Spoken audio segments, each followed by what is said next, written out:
এই যুগের সর্বশ্রেষ্ঠ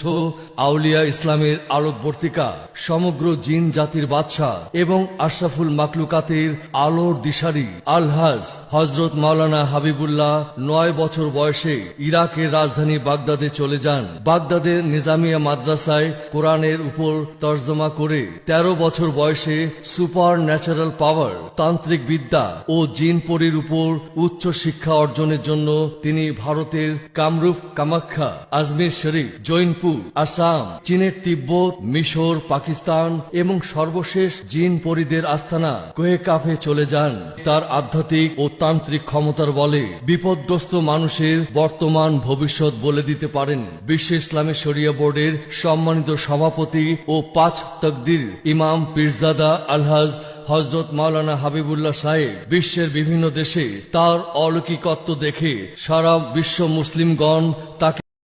Likey